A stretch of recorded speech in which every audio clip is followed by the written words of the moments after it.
పరిగెత్తుకుంటూ మొదలెట్టు. వస్తే వస్తావా రావే? ఓ భార్యామణి, లేనప్పుడు ఏం కొంపలు ఉడికిపోతున్నాయి, ఏం కొంపలు కాలిపోతున్నాయి అని శాస్త్రాలు ఏంటి చెప్పు. పిలిచిన సంగతి ఏంటి? ఓ గుమ్మ ముందు గంగిరెద్దులు ఆడించున్నాడు, ఓరుతున్నారు ఏంటి? ఏంటి చెప్పండి.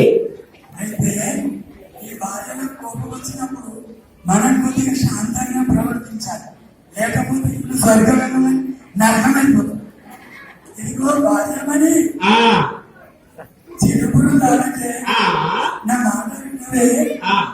ఇదిగో ఈ స్నేహితులను కొద్దిగా బయట పంపించి ఇల్లును స్వర్గం ఎలా చేయాలో నేను నీకు చూపిస్తానే.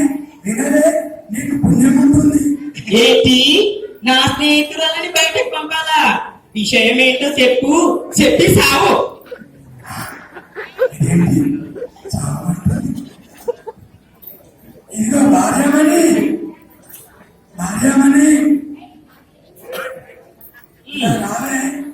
చిరుపురులు ఆడకుండా నేను చెప్పింది విను. ఈ కలియుగంలో అందరూ ఇంటిలో పూట ఉండి నరకం చేసుకుంటున్నారు.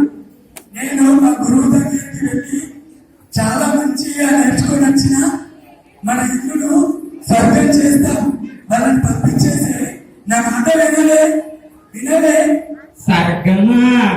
ఇల్లుని స్వర్గం చేస్తారంట. స్వర్గము 4 ఇదేలమ్మా. 2 చెంపులు, 2 తలాలు, గట్టిగా దంతే కూలిపోయే గోడలు. ఈ ఇల్లు నాడు స్వర్గం చేసేది. ఇల్లులో చూపించిన స్వర్గం చాలయ్యా, చాలు.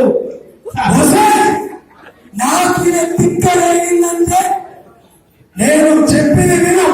వెళ్ళి మట్టి తీసుకురా. మట్ట బయట మట్టి ఎందుకు? ఊళ్ళోనే ఉంది కదా టన్నుల కొద్ది మట్టి తీసుకొని తగలాడు.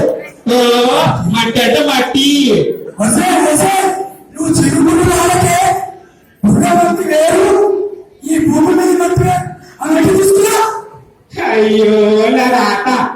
ఈ దొంగ చచ్చినోడు బంగారం లాంటి ఆటని పాటు చేసిందే కాక మట్టి అంట ఇల్లుని సర్కల్ చేస్తాడంట.